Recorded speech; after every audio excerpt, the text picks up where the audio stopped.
आता हे तमाशा चालू आहे, मी याच्या समोर कॅमेऱ्याने फोटो काढला, पण इथे बघा तुम्ही 4 माणसं आहेत त्याच्यामध्ये महत्वाची. हा एक आहे, हा एक आहे, हा एक आहे, हा एक आहे. त्याच्या वयामध्ये जेवढा फरक आहे, त्यांच्या आयुष्याच्या अनुभवात जो फरक आहे तो त्यांच्या डोळ्यात दिसतो आपल्याला. तमाशा म्हटलं की आपल्याला जसं लावणी म्हणजे तमाशा असं बऱ्याच लोकांना गेल्या काही वर्षात वाटतं, तसं महाराष्ट्रातल्या तमाशाची परंपरेची एक विविधता जी आहे, कोकण असेल, पश्चिम महाराष्ट्र असेल, मराठवाडा असेल, विदर्भ असेल, या सगळ्या ठिकाणी वेगळ्या प्रकारे तमाशाकडे पाहिलं जातं. त्यांच्या जीवनात वेगळ्या प्रकारे तमाशा आहे. काळानुसार त्यांचे काही बदल आहेत. निखळ करमणूक आनंद देणारी एक आपली लोककला म्हणजे तमाशा. तमाशा म्हणजे नक्की काय याबद्दल ज्यांनी अभ्यास केलेला आहे या मान्य श्री संदेश भंडारे यांचे सहकारी व आत्मभान ट्रस्ट यांच्यातर्फे चित्रसंवाद या कार्यक्रमात त्यांनी अतिशय सुंदर असे सादरीकरण सर्वांसमोर प्रस्तुत केले. त्याचा हा भाग आपल्यासाठी. माझे दोन्ही पुस्तकं तमाशा आणि वारी हे काम होतं. त्याच्या आधी खरं म्हणजे कुस्तीचा आखाडा होतं, विषय होता. त्याच्या आधी देवळी कोंडाळा विषय केला होता. त्याच्या आधी बहुरूपी केलं होतं. भटक्या समूहातले काही फोटो काढले होते. असं करत करत करत तमाशामध्ये ज्या प्रमाणचे बहुजन आणि सर्वांची अभिव्यक्ती जी होती ते खरं म्हणजे मला खूप महत्त्वाचं वाटलं. त्यानंतर मी त्याचे फोटो काढले, मग वारीचे काढले, मग अशा अनेक गोष्टींचे ज्या लोकपरंपरा आहेत त्यातले काढले. पण त्यातले ह्या 2 गोष्टी लोकांना मात्र जास्त भावल्या त्या काळात, आणि त्यामुळे त्या कार्यक्रमानिमित्ताने आपण हे स्लाईड शो आणि सर्व करत आहोत. हे नुसतं करण्यामागचा खरा हेतू नाही आहे. आता प्रमोदने एक छान उल्लेख केला की पूर्वी छायाचित्रकार होता आणि आता हा काय ॲक्टिव्हिस्ट झाला वगैरे. त्याचं मी शेवटी भाष्य एक मी लकीली सर मी लिहून पण आणले, जर काही चुकलं कमी जास्त झालं तर सांगायला. तर चित्रकार हा नेहमी काय प्रकारे विचार करतो त्यात मी मांडेल, पण आधी मी काय थोडंफार काम केलं त्याच्याबद्दल आपण संवाद करू. तर तमाशा हा महाराष्ट्राची महत्त्वाची परंपरा आहे असं आपल्या सर्वांना वाटतं आणि अभिमानास्पद परंपरा आहे असं वाटतं. पण आपल्या समोर ज्याप्रमाणे तमाशा जो येतो लावणीच्या माध्यमातून असा, त्याचा विचार करता आपल्याला असं वाटतं की अरे हा काय आपला अभिमानास्पद प्रकार असू शकतो का, असा एक मनात प्रश्न येतो बऱ्याच लोकांच्या. आणि ते एक असली नृत्याचा कार्यक्रम फक्त आहे किंवा शृंगाराचा धिंगाणा म्हणून अशा अर्थाने समोर आपल्या येतं लावणीच्या कार्यक्रमातून असेल किंवा काही पण. तर काही प्रमाणात त्याच्यात ऱ्हास प्रक्रिया झालेली आहे, हे आपण काही विसरून चालणार नाही. पण मी कलाकार म्हणून किंवा आपण काही गोष्टी त्या समाज पाहत असतो. नेहमी समाजामध्ये काही चांगल्या गोष्टी घडत असतात आणि त्या चांगल्या गोष्टी त्याचं जी मूळ स्पिरिट जे तमाशाचं आहे ते जे आहे ते अजून त्याचे बरेच अंशी शिल्लक आहेत. अगदी काल परवा मी एका तमाशाचं गेल्या 4 दिवसापूर्वी जाऊन मी पाहिलं, तिथे सुद्धा मला काही त्याचे अंश दिसले अगदी. त्यातलं मी मुद्दाम या फोटोच्या बॅकग्राऊंडला काही व्हिडिओ क्लिप पण शेवटी दाखवणार आहे.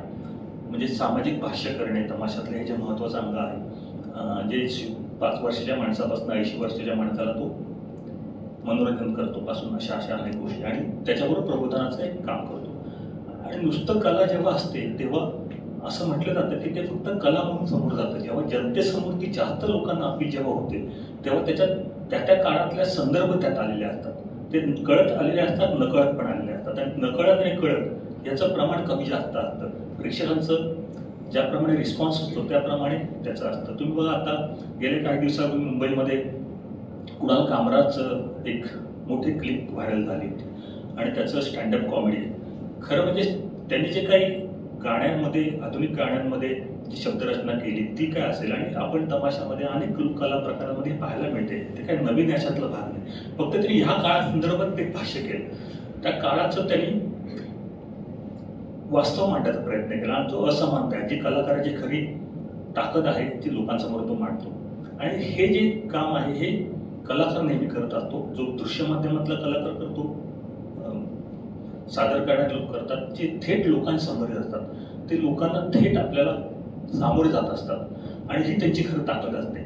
आणि ते कुणाला सगळ्यांना शिंगावर घेतात. कुणाल कामरा सारखा माणूस सुद्धा म्हणतो की मला जे वाटतं ते मी बोलायचं मला अधिकार आणि ते मी बोलतो. तसे तमाशातले कलावंत सुद्धा ते बोलत असतात. मी शेवटी दाखवतो ते झालं की. आणि वारी हा विषय बऱ्याच लोकांना वाटतं की तमाशा आणि वारीचा मी एकत्र कार्यक्रम का करतो. तर अगदी थोडक्यात सांगतो की तमाशा आणि वारीचा जो आश्रयदाता आपण पॅटर्नायझेशन म्हणतो, तो आश्रयदाता एकच आहे, जो ग्रामीण भागातला माणूस आहे, जो आषाढीच्या वेळेस वारीमध्ये सहभाग घेतो आणि जेव्हा गाव जत्रा असते गावातली ग्रामदैवताची, तेव्हा त्याचा कॉन्ट्रीब्युशन काढून कुस्तीपासून ते तमाशापर्यंत सहभागी होतो. आणि आपल्या सगळ्या समाज जीवनामध्ये कैलासवर वगैरे जाणं काही लोकांनी करता शिल्लक ठेवलेले आहे, पण बऱ्याच लोकांना संसाराबरोबर सर्व काम करायचं असतं. ह्याच्याबद्दलचं आपल्या सगळ्यांचं एकमत आहे बहुसंख्य समाजाचं. त्यामुळे त्या दोन्ही गोष्टी त्याच्यात आहेत. पण 55 ते 60 मिनिटाचा स्लाइड शो घेतो मी आणि मग आपण परत प्रश्नोत्तर करू आणि थोडंफार बोलू. नंतर 28-30 मिनिटं तमाशाचं आणि 28 मिनिटं वारीचं असेल आणि त्यावेळेस मी काही गोष्टी बोलतो. प्रसिद्ध वाक्य त्या काळात लोकांना फार आवडलं होतं की 2 वेळा माणूस तमाशाला हास्य बोलतोय, चुकीच्या वेळेला आणि तमाशा पाहताना. तमाशातल्या प्रेक्षकांमध्ये महिलांचं प्रमाण, महिला बघतात का वगैरे असं वाटतं, कारण ज्या प्रकारे तमाशाचं प्रोजेक्शन आपल्यासमोर येतं महिला बघत नाहीत. हे अगदी जुन्नर तालुक्यातलं शिरोळ नावाचं गाव आहे आणि मोठं अगदी त्या ऑडियन्समध्ये महिला पुरुषांनी एवढीच महिलांची संख्या तिथे दिसते आणि एवढं निखळ हास्य चालू आहे. हा तर जुना फोटो आहे.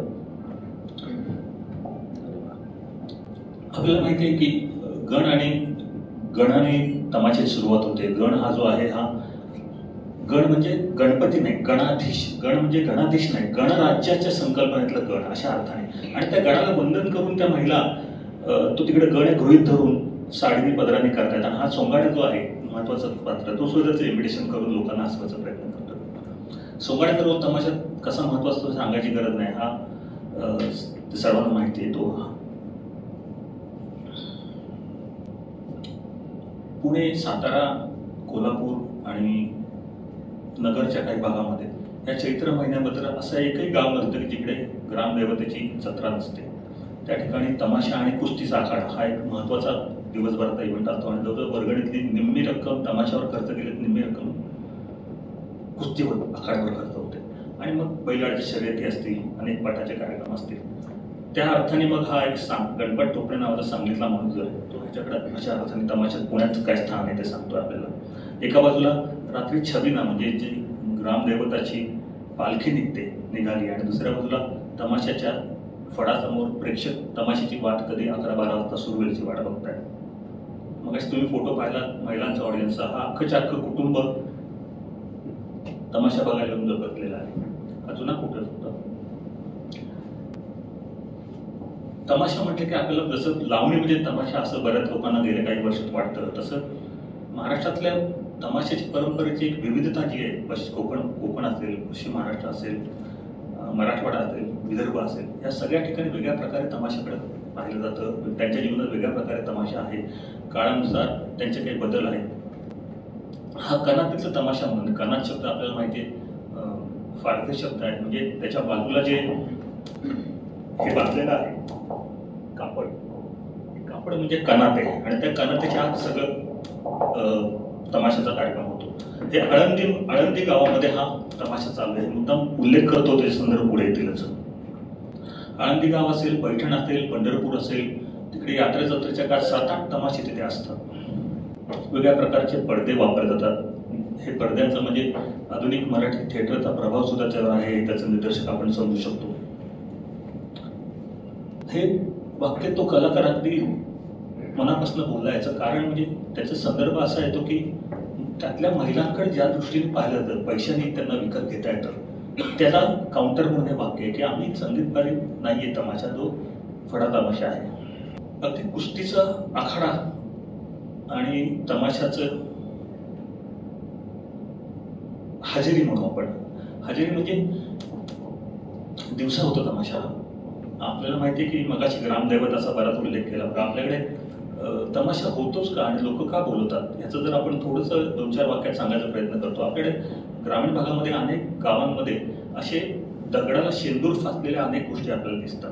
त्याच्यामध्ये कधी कधी अजून त्या कलाकारांनी चांगलं काम केलं असतं. उंच दगड असतात, त्याच्यामध्ये कोणतरी योद्धा आहे, तो तलवार घेऊन निघाला आणि तो युद्धावर निघालाय. ऍक्च्युली त्याला मराठीत वीरगड आणि इंग्रजीमध्ये हिरो स्टोन म्हणतात.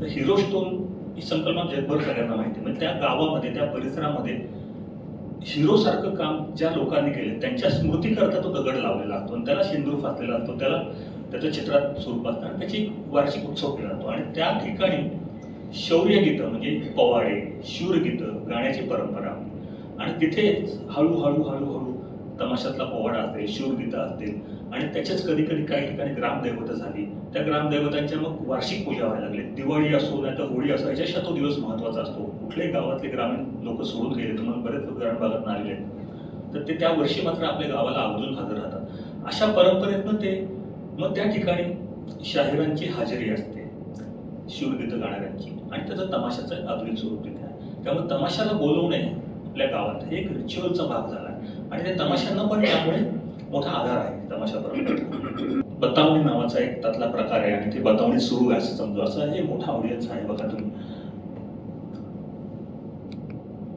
हा एक फोटोग्राफर म्हणून मला नेहमी याचं एक मी स्वतःचं कौतुक करतो असं वाटतं. बघा, जगात आज जिवंत कला थिएटर आर्ट समजली जाते आणि त्याचं अनेक वैशिष्ट्य आहेत, पण मी याच्याकडे असं पाहतो की एकच प्रसंग चालू आहे, जो काळूवळचा एक इमिटेशन करण्याचा प्रकार आहे. तो पोलीस तिथे आहे, आपले चित्रसंवाद कार्यक्रम म्हणून मी चित्रावरती भाष्य करण्याचा प्रयत्न करतोय, तर तो आहे. आणि ह्याच्यामध्ये एक ढोबळमानाने असं दिसतं की तमाशाचं आणि कलावंतांचं आणि प्रेक्षकांचं नातं किती जवळचं आहे दिसतं आपल्याला. स्टेजमध्ये ते इतके जवळून बघतात. अजून एक महत्वाची गोष्ट त्याच्यामध्ये आहे, त्यामध्ये असं आहे की एकाच प्रसंगाला ऑडियन्स जो आहे तो त्याला ज्याप्रमाणे त्या प्रसंगाचं आकलन होतं त्याप्रमाणे त्याच्या चेहऱ्यावरती हावभाव येतात. आपण इथे बघू शकतो की इथे बघू शकतो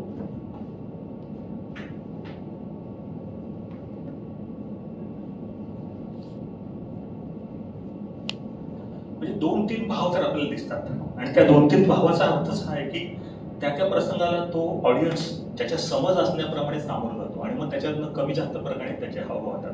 आणि हे स्वतः आकलन आपल्याला अनेक वेळा दृश्य माध्यमात सुद्धा सांगितलंय की बऱ्याचशा गोष्टी प्रेक्षकांना उलगडायला स्वतःला संधी द्यायची असते, अशी कलाकृती पण असावी लागते, असं आपल्याला कॉलेजमध्ये काही लोकांनी शिकवलं, अजूनही काही सांगतात. तसं आहे, उलगडण्याची संधी प्रेक्षकांना मिळते आणि त्याचा एक आनंद मिळतो की आपल्याला उलगडलं. त्याचं हे फोटो म्हणून मी नेहमी सांगतो. आणि एक चांगला नमुना म्हणजे मला आपल्याला कधी कधी आपल्याला काही 2-4 कामं चांगले वाटतात, त्यातलं एक ऑडियन्स बदलत चाललंय. हजेरीचे प्रेक्षक आणि रात्रीचे तमाशाचे प्रेक्षक वेगळे आहेत. अगदी आजकाल तर ऑर्केस्ट्राचं तमाशाचं स्वरूप झालेलं आहे वगैरे, पण ह्या सगळ्याची जबाबदारी ऑडियन्सवर आहे. ऑडियन्स ज्याप्रमाणे त्याचं रिझवण्याचं काम करतात, आश्चर्यदाते जे त्याप्रमाणे करतात, पण कलाकार त्या करत असताना आपलं पण काही अजेंडे पुढे घेत असतो. अगदी स्टोरी म्हणून सांगायचं असेल तर ह्या चित्रातनं कळणार नाही, पण लावणी नृत्यामध्ये आहे बघा. आणि तमाशामध्ये कलाकार जे काम करायला आलेले आहेत ते कुठल्या समाजातले आहेत? कोल्हाटी, मांग, पूर्वाश्रमचे सर्व अस्पृश्य समाजातले. आता ही जी आहे ही कोल्हाटीतल्या 7-8-10 जातींपैकी एक भातू कोल्हाटी आहे, डोंबारी कोल्हाटी आहे आणि अजून एक लातूर वगैरे भागामध्ये वेगळी कोल्हाटी जमात आहे. त्याच्यामध्ये त्या स्त्रियांना लग्नाच्या वरातीमध्ये नाचायचं काम मिळतं आणि गायचं गातात, पण त्यांच्या दृष्टीने ते काय रोजचं काम असतं आणि त्याशिवाय त्यांचा जो आवाज आहे त्याची खरी किंमत त्यांना तमाशात गायला मिळते आणि तिथे त्यांना आत्मसन्मान पण मिळतो कलाकार म्हणून. आणि म्हणजे कधी कधी अनेक कलाकार तमाशामध्ये गोंधळी समाजातला माणूस आहे, कलाकार त्याच्यामध्ये कोल्हाटीचा उल्लेख केला, अशा विविध समाजाच्या लोकांना त्यांचे जे पारंपरिक गोंधळी समाज येतो त्यातला जो माणूस आहे तो त्याचं विधी नाट्य म्हणून म्हटलं जातं. ते धार्मिक विधीचं नाट्य करण्यात त्याचं काम, त्याचं नाट्य आहे पण धार्मिक आहे. मग त्याला पैसे मिळतात काय? ते पैसे तो जो नाट्य करणारा माणूस आहे घरात करतात, ज्या घरात चालतात तो त्याला दान देतो. मात्र तो तमाशातून तेव्हा त्याला तिकीट काढून लोक बघायला जातात, कलाकार म्हणून त्याला सन्मान मिळतो. आणि हा आत्मसन्मानाचा पण काही लोकांचा प्रवास आहे असं मी नेहमी त्यात सांगायचा प्रयत्न करतो. आणि मी सांगतो असं नाही, हा त्यातलाच एक भाग आहे. वेगवेगळे प्रकार आहेत तमाशामध्ये. हलगीवाला फार महत्वाचा आहे आणि हा हलगीवाला हा जो आहे माऊली साळुंखे नावाचा माणूस आहे. 8 महिन्याभरापूर्वी याचा मला भाऊ भेटला. अगदी मी तमाशा 2005-06 साली जरी केलेला असला तरी वारंवार तमाशा पाहून त्यातले जे अपग्रेड होईल संपूर्णपणे त्याच्यात काम करायचा प्रयत्न करतो. तर हा माणूस आहे बघा, ह्याला तो कोविडच्या काळात दुर्दैवाने त्याचा अंत झाला, पण त्याच्या आयुष्यात त्याला कुठलंही फार मोठं कौतुक आयुष्यात वाटायला आलं नाही. त्याला नोकरी मिळायची संधी जेव्हा होती बँकेमध्ये, तो मातंग समाजाचा असल्यामुळे रिझर्वेशन कोट्यामध्ये, तर तेव्हा त्याला वाटलं की तमाशा आपलं महत्वाचा आहे, हे आपली कला जी आहे ती फार महत्वाची आहे की लोकांसमोर आपण घेऊन चाललोय. प्रेक्षकाच्या दाद त्याला आवडली, उतार वयामध्ये कुठलीच आयुष्यात घडलं नाही, पण अशा प्रकारे आयुष्य झोपून घेणारी माणसं तमाशात काम करत दिसतात. त्याला मरता मरता त्याला राज्य शासनाला पुरावे पण देता आले नाहीत की पेन्शन योजना असते तमाशा कलावंतांकरता 5,000 रुपये आता मिळतात, त्याला पुरावे देता आले नाही कारण त्यांची काही दखल नाही. त्याने मला संपर्क केला की माझ्या भावाचा हा फोटो तुमच्या पुस्तकात आहे म्हणून मला संपर्क केला. त्याने जेव्हा संपर्क केला माझ्या पुस्तक पण नव्हतं, अवधी संपली होती, त्या द्यायला गेलं तर तोपर्यंत गेलेला होता. म्हणायचा मुद्दा असा की अशा अनेक संधी विना राहिलेली अनेक लोक इथं आहेत आणि आपलं आपलं क्षमतेने काम करताना दिसतात आणि करतात तर काय करतात, त्यांच्या हाताची काय अवस्था होते. एखाद्या मोठ्या क्लासिकल प्रकारामधल्या वाद्य वाजवणाऱ्या माणसांना वेगळ्या प्रकारचे हाताला बोटाला लावायची संधी असते, पण हलकी वाजवणार असेल किंवा ढोलकी वाजवणार असेल त्याच्या हाताच्या काळजी घेण्याला तो स्वतःच रात्री जेवणातला भात बाजूला काढतो, त्याचं कापडावर लावतो का तो भात ओला, त्याचं पट्टी तयार करतो, पट्टी करून मध्ये हाताला लावतो आणि मग त्याचा ढोलकी वाजवून उपयोग करतो. आणि स्टोरी त्याच्या मागची थोडी सांगायचा प्रयत्न करतोय. प्रत्येक वेळेस फोटो समजून सांगायचा असतो का नसतो या डायलॉगात माझा निम्म आयुष्य गेलं, पण मी आता माझा स्वभावात बदल केलेला आहे.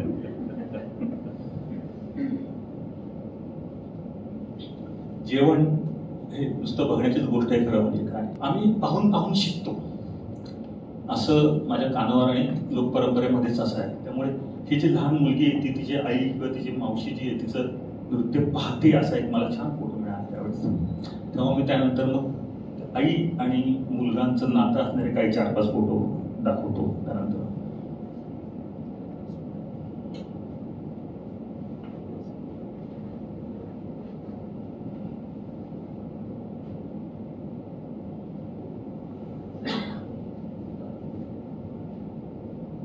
काही तमाशापाड्यांमध्ये खूप चांगल्या प्रकारे असतात. त्या तमाशापाड्यातल्या माणसाला कलाकाराला माहिती असतं की आपल्या आयुष्यात आपले जे लहान झाले आपल्या मुलांच्या आयुष्यात चांगलं घडलं पाहिजे, म्हणजे शिकवायची संधी त्यांना उपलब्ध करून देतात आणि करतात. तसं ही मुलगी आहे, ही रघुवीर खेडकरची कलाकार तो मोठा सोंगाड आहे त्याची मुलगी आहे आणि ती आता इंजिनियर वगैरे झाली. तिचं व्यक्तिगत आयुष्य वेगळ्या प्रकारे.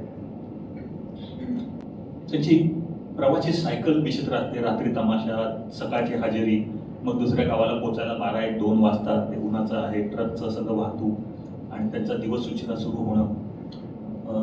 दुपारचा शाळेत झाल्यावरती रात्रीचं तमाशानंतर दुपारची विश्रांती, मेकअप रूम आहे ही. आणि अशा प्रकारे एक जत्रेमध्ये 4-5 तंबू लागलेले आहेत आणि तिथे सगळ्यांचं तमाशा जोरदार झालेले आहेत.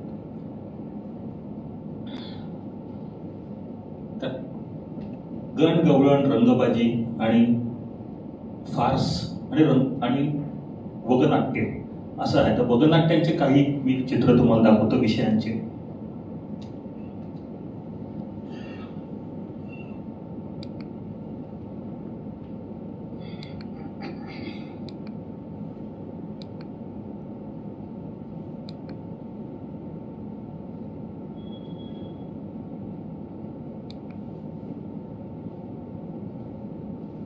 अगदी थेट विषयाला भिडतात लोक. खैरलांची हत्याकांड झालं त्या काळचं पण एक वगनाट्य होतं. हे 7-12 कोरा म्हणजे शेतकऱ्यांच्या कर्जबाजारी होतात त्याचा कोरा कारवा सरकारने म्हणून काढलेलं वगनाट्य आहे. अगदी तुम्हाला एक मजा सांगतो, गेल्या 5-6 महिन्यापूर्वी एक हसन पाटेवाडीकर नावाचा माणूस आहे, त्यांनी असं एक वगनाट्य महाराष्ट्र शासनाच्या सांस्कृतिक विभागाकडनं नाटक आपल्याला सेन्सॉर करायला लागतं, तर त्यांनी करून घेतलं. तर नाव इतकं छान आहे की महागं लागली ईडी म्हणून मारली उडी. असे पण अजूनही असे माणसं अशा प्रकारचं लिहितात, त्यांचे काही प्रयोग होतात. झाडाखाल तमाशा हा ज्या गावाची क्षमता लहान तमाशा बोलवण्याची, लहान म्हणजे त्याचं मानधन कमी असेल, 40,000 रुपये, 50,000 रुपये, 30,000 रुपये, त्यांच्याकरता हा 20-25 लोकांचा तमाशा आहे. आणि ते जे मगाशी पाहिले काही तमाशे 100-150 लोकांचे, जे लाख, 1.5 लाख, 2 लाख सुपारी असते. सातारा, सांगली, कराड आणि काही पुणे जिल्ह्याच्या भागांमध्ये असे लहान तमाशे होतात. इथं मग त्याप्रमाणे स्टेज वगैरे काय नसतं, गावातला चौथरा असतो त्याच्यावरती चालू होतं. प्रेक्षक मुलं सुरुवातीला बसतात आणि मागे सगळे बाकी चालू आहे. लहानसा ट्रक आहे, त्यात प्रवास करताय. मेकअप रूम उघड्यावरच आहे, पुढच्या बाजूला स्टेज आहे, मागे कपडे बदलायची जागा आहे. अशा प्रकारे त्यांची कार्यालय आहेत. थोडा लहानसा ऑडियन्स आहे. मग अशी मी सांगितलं त्याप्रमाणे की अशा टाईपच्या बिरगळच्या दगडांच्या बाजूला चौथऱ्यावर हा तमाशा चालू आहे. हे बोरगाव नावाचं सांगलीतले एक गाव आहे, त्याचा फोटो आहे. मग अशी म्हटलं की वेगळ्या बहुजन आणि भटक्या समूहातली माणसं तमाशामध्ये येतात. तुम्ही ओळखला असेल, कुंदळी समाजाचा माणूस आहे, त्याचं स्वतःचं वाद्य घेऊन आलेला आहे. हा एक जुना फोटो मला नेहमी परत परत सांगावंसं वाटतं म्हणून की बघा, तमाशामध्ये आपल्याला पूर्वी लोकांनी सांगितलं की आमच्या काळी असा तमाशा व्हायचा ज्याच्यामध्ये काहीच नसायचं, म्हणजे स्टेज नाही, कपडे फार मोठ्या प्रमाणात नाही, बॅकग्राऊंड पडदा नाही, काय नाही, एका सत्तरीच्यावर तमाशा चालू आहे आणि संवाद आणि अभिनयाच्या क्षमतेवर, आवाजाच्या याच्यावर लोकांना ते गुंगून ठेवतात. अशा प्रकारे एक 8-10 तास तमाशा चालू आहे. साताऱ्यातलं रहमतपूर नावाचं गाव आहे बघा. रहमतपूर नाव ऐकलं की आपल्याला गोपू देशपांडेची आठवण कोणाला येतं बघा. गोपू देशपांडे जन्म या गावात झालेला आहे. म्हणजे किती काळ किती भारी असतो बघा. आणि गोपूंनी हे बघितल्यावर मला अगदी प्रेमात पडले. ते म्हटले ग्रेट काम आहे तुमचं, माझ्या गावचा तमाशा तुम्ही मला. आणि गोपू हे एकदम आधुनिक नाट्यकार आहे, तुम्हाला माहिती आहे देशातले. कोकणात तमाशा गाव. आता बघा, ह्या काळामध्ये आपल्याला बातम्या आल्या होत्या की की पालखी नाचवली जाते कोकणामध्ये. पालखी नाचवली जाते, ग्रामदैवताची पालखी जी आहे तिथनं तो ग्रामदैवत जे असतं ते त्या पालखीत बसवतात आणि नुसती नाचवत नाही, ती आपल्या वस्तीला राहायला येते. आणि तो देव जो एका विशिष्ट ठिकाणी मंदिरात आहे, तो तेली, तांबोळी, वेगवेगळ्या बहुजन समाजातली जी माणसं आहेत त्यांच्या वस्तीला एक दिवस ती येते आणि त्यामुळे सगळं वातावरण बदलतं. म्हणून हे नाचवतात. तर नाचवणं हे काही महत्वाचं त्यांच्या घरात देत येतो. आणि तसंच रत्नागिरीमधल्या, गुहागरमधल्या एका तेली कुटुंबियाच्या घरामध्ये जेव्हा पालखी आली तेव्हा त्यांनी त्या घरामध्ये ओसरीमध्ये तमाशा सादर करतात. आणि त्याची परंपरा आहे की मग घरातले कुटुंबात सगळे माणसं येतात, सगळे तमाशा करतात. तर देव, ग्रामदैवत आपल्या घरी येतं. बघा, याच्यामध्ये अजून एक गोष्ट आहे. काळूबाळूसारखं कलावंत जरी असेल तरी आपल्याला सगळ्या समाजाला मंदिरात जायची परवानगी अनेक वर्ष नव्हती. काही वर्षापूर्वी कायद्याने त्याची बंदी उठली गेली. प्रत्यक्ष अजूनही आपल्या अशा घटना अनेक ऐकायला मिळतात की मंदिरात गेला म्हणून कोणाला मारहाण केली, काय केली. मग त्यातलेच काही पारंपरिक लोककला प्रकार पण त्यात येतात. महाराष्ट्रातला हा सोंगाड्या तमाशा जो आहे, आदिवासी भागातला तमाशा आहे. उत्तर महाराष्ट्रातला जो ट्रायबल बेल्ट आहे तिथे तमाशा होतो आणि त्यांना तमाशातला सोंगाड्या फार आवडतो आणि म्हणून त्यांनी सोंगाड्या तमाशा म्हणून वेगळं केलं. आणि तो सोंगाड्या रात्री 12 वाजता सुरू होतो, 2-2:30 वाजता येतो आणि सकाळपर्यंत सोंगाड्या काम करतो. सोंगाड्या तमाशा, ते सगळी गीतं वगैरे असतात, बाकी सगळा फॉर्म पूर्ण सिरीज. कधी त्याची एंट्री व्हायची वाट पाहतात लोक प्रेक्षकांमध्ये. जेव्हा तो येतो तेव्हा अगदी धमाल उडून देतो. याचं कारण मी हा 2018-16-17 साली तमाशा पाहिला आणि बरोबर तुम्हाला ते 8 नोव्हेंबरला एक मोठी घटना देशात घडली होती. ती म्हणजे काय होती की नोटबंदी आली होती आणि नोटबंदीचे वेगळे इम्पॅक्ट पाहिले. हा जो माणूस आहे तो मग त्याच्याकडे 2000ची नोट आली आणि ती 2000ची नोट बाजारात घेऊन फिरला आणि त्याला सुट्टे मिळाले नाही म्हणून काय त्रास झाला असं त्यांनी तिथे फार्स तयार केला होता. फक्त झालं काय की त्यावेळेस मी लांब प्रेक्षकात होतो आणि मला ते ऐकायला मिळालं. ते नोट आणतानाचा फोटो मला करता आला नाही. पुढे तो माणूस सापडला नाही, तमाशा सापडत नाही. ते त्यांना वाटतं आपलं पाठलाग करते, आपण काहीतरी विचित्र केलं म्हणून घाबरतात, ते गोंधळ करतो, सापडत नाही. तखतराव तमाशा. आता बघा, आपल्याकडे तमाशा तखतरावचा म्हणजे बैलगाडीवरती तमाशा होतो. मराठवाड्यामधल्या अनेक गावांमध्ये ही परंपरा आहे. अगदी त्याचं महत्व म्हणजे गावातले अनेक तरुण त्या जेव्हा मिरवणूक निघते तमाशाची तेव्हा हे सगळ्यात महत्वाची गोष्ट आपल्या गणपतीच्या मिरवणुकीत पण दिसतं. पैलवान लोक मलखांबाचं करतात. अशा प्रकारे बैलगाडीवर निघतो तमाशा. आणि आपल्या सगळ्यांच्या आयुष्यातली अनसर्टनिटी जी आहे ती लोकांच्या मनामध्ये आहे. म्हणजे कुणाला गावात पीक यावं, यावेळेस पाऊस चांगला पडावा, मन्नत नाही, नवस बोलला तो. आणि अशा प्रकारे नवस त्या लोकांच्या आयुष्यात घडणाऱ्या घटनेप्रमाणे बोलतात. आणि मग त्याच्याकरता जर कसं घडलं, पीक चांगलं आलं तर मग तमाशा आणि मग तो तमाशा होतो. तो काही त्याचे शाहीर असतात ते असेच असतात, फक्त बैलगाडीचा खर्च तो शेतकरी करत असतो. पण अजून एक महत्वाची गोष्ट आहे की अनेक कारणांपैकी हे पण एक कारण सगळ्यांना महत्वाचं वाटतं आपल्या भारतीय समाजातल्या स्त्रियांच्या दृष्टिकोनाबद्दल भाष्य करणार, की हा जो माणूस आहे याला माहिती आहे की आपल्या बहिणीला जर मुलगा झाला नाही तर तिचा नवरा तिला सोडून देईल, आणि तसं होऊ नये म्हणून तिला मुलगा हो म्हणून तमाशा मी घालेल म्हणतो. आणि मग तो नवस्तेचा पुरा झाला हा जो मधला माणूस आहे तो म्हणजे बैलवाडी करतोय तो, आपण त्याच्याशी बोललं तर ते कोण का तमाशा करतोय हे आपल्याला कळतं बऱ्याच वेळेला. खडी गंमत तमाशा विदर्भामधला हा आपल्याला माहिती आहे की इकडे बऱ्याच लोकांना कानावर आपले शब्द उच्चारतात की कलगीतुऱ्याचे तमाशा आम्ही पूर्वी पाहिलेले आहेत. कलगीतुऱ्याची शाहिरी परंपरा आपल्याकडे गावागावात अजूनही ऐकायला मिळते, म्हणजे कानावर पडते पण प्रत्यक्ष कोणी शाहिरी करणारे नाही. तर विदर्भामध्ये तमाशामध्ये कलगीतुऱ्याची परंपरा मोठ्या प्रमाणात मला तेव्हा पाहायला मिळाली होती, अजूनही आहे. त्याच्यामध्ये बदल होत चाललेले आहे. पुरुषच नेहमीप्रमाणे स्त्रियांचा रोल करतायत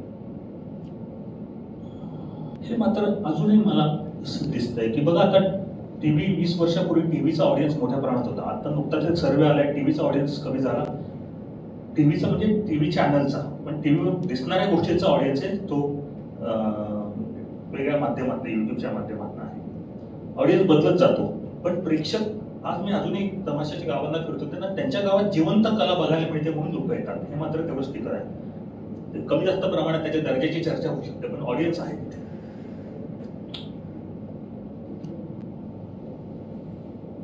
हे एक आहे की कलगीतुरा, सुभान, निळनिशाण. निळनिशाण म्हणजे कलगीतुरा शायरीमध्ये आपल्याला माहिती आहे की पौराणिक विषय तमाशामध्ये येतात, आणि कलगीतुरा शायरी म्हणजे कलगीत शाहीर असतो जो प्रश्न विचारतो त्याचं उत्तर तुऱ्यात शाहीर देतो, आणि त्या उत्तरामधनं प्रेक्षकांचं मनोरंजन होतं. आणि त्या प्रकारचं मनोरंजन झालं की त्यांना आपलं वाटतं अरे किती छान आध्यात्मिक उत्तर दिलं आणि हुशार कलाकार आहे वगैरे, तर अशा अर्थाने ते होतं. आणि मग त्यात वेगळ्या शाहिरी परंपरा आहेत. 56 नंतर जेव्हा आंबेडकरांनी धर्म बदलला तेव्हा अनेक शाहीर जे त्या बौद्ध समाजात होते, महार समाजात होते, मातंग समाजात, मातंगमधले पण होते पण महार समाजात जास्त, तर त्यांना असं वाटलं की अरे आपण हे पुराणातले विषय काही देण्यात पॉईंट नाहीये आणि आता नवीन विषय आपण दिले पाहिजे. त्यांना वाटतं हे एक वेगळ्या प्रकारचं. मग तिथं निळं निशाण का, तर हे जे आहे कलगीतुऱ्यात निशाण जे ते हिरवं आणि भगवं निशाण असतं, आणि आमचं निळं निशाण म्हणून ते निळं निशाण असं करतात. मग निळं निशाण हे अजूनही तिकडे विदर्भात फेमस आहे.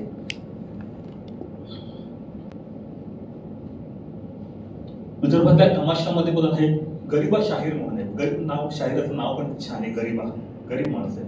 पण तो त्याच्या गावात मी जेव्हा गेलो तेव्हा मला दिसलं की ते स्टेज बांधलेले आहे, आणि त्याला असं वाटलं की आपल्याला मातीच्या स्टेजवरती कायम आयुष्यभर तमाशा करायला लागला, आपल्या कलेला प्रतिष्ठा मिळायला पाहिजे. मग त्याच्या गावात म्हणलं माझ्या गावात जेव्हा तमाशा आहे तेव्हा स्टेजवर तमाशा होईल, म्हणून त्यांनी त्याच्या मित्र शाहिराकडनं हाताने ते तमाशाचं स्टेज वगैरे बांधलं. त्या स्टेजचं बांधकामाचं उद्घाटन करायला मंत्री वगैरे सगळे हजर होते. कृषी मंत्री महाराष्ट्र राज्याचे तेव्हा हजर होते. मला काही माझ्या चांगल्या फोटोपैकी वाटतं बघा. शृंगार तमाशातला महत्वाचा भाग आहेच, नो डाऊट, त्याकडे आपण दुर्लक्ष करून चालणार नाही, आयुष्याचा भाग. आता हे तमाशा चालू, मी याच्या समोर कॅमेऱ्याने फोटो काढले, पण इथे बघा तुम्ही 4 माणसं आहेत त्याच्यामध्ये महत्वाची. हा एक आहे, हा एक आहे, हा एक आहे, हा एक आहे. त्याच्या वयामध्ये जेवढा फरक आहे, त्यांच्या आयुष्याच्या अनुभवात जो फरक आहे तो त्यांच्या डोळ्यात दिसतो आपल्याला.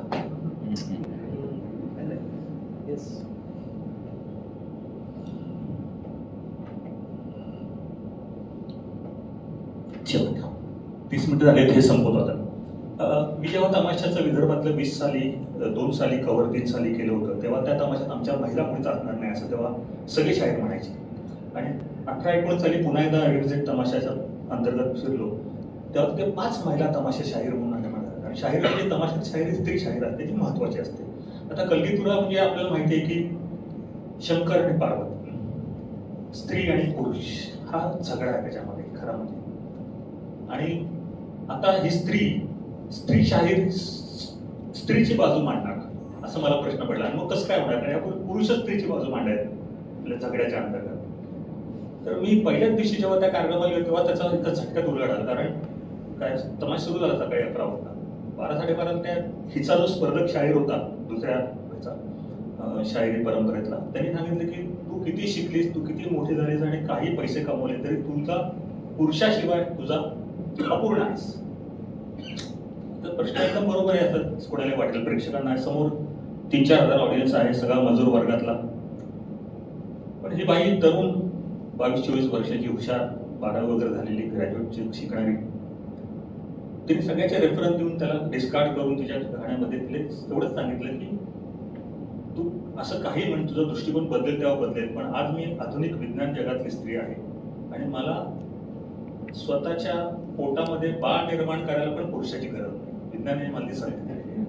तर अशा प्रकारे शाहिराकडनं अशा प्रकारे प्रेक्षकांपर्यंत, आणि जो प्रेक्षक जो रोजंदारीवरचा आहे, जो प्रेक्षक जो मोठ्या शहरातला नाही, लहान भागातला आहे, तो त्याला लोकांनी टाळ्या पण वाजवलेल्या आहेत तिथे, खुश एकदम. या 4-5 हजार प्रेक्षकांमध्ये 700-800 बायका पण तिथे उपस्थित होत्या पुढच्या बाजूला, या कोपऱ्यात त्या स्त्रिया बसलेल्या प्रेक्षक, त्याचे रिस्पॉन्स. तर मला वाटतं की ही जी गोष्ट आहे ही आहे. आणि मग मी माझीच उत्सुकता की ही कसं काय असं एवढं छान बोलते, तर तुम्ही मला सांगितलं की मी तुकडोजी महाराजांच्या परंपरेत कीर्तन शिकलेली आहे आणि तुकडोजी महाराजांच्या जी आहे, तुकडोजी महाराज स्वतः पोवाड्या वगैरे पण गेलेले, काही नाही. या दोन्ही प्रकारचे परंपरांमध्ये इतके देवाणघेवाण आहे की त्याचं आपण काढू तेवढं बाहेर पडेल. तर तुकडोजी महाराजांच्या परंपरेत मी शिकले, पण मला हे गुरु मिळाले, ते म्हणाले की तुम्ही तमाशात काम करा. म्हटलं बरं ठीक आहे, मी अनुभवून केला. माझ्या लक्षात आलं की ज्या 40-50 ऑडियन्सवर मी बोलते कीर्तनाच्या, 4 ते 5 हजार ऑडियन्स आहे. आपल्याला तुकडोजी महाराज सांगितलं तेच मी सांगतो, अशा प्रकारे करते.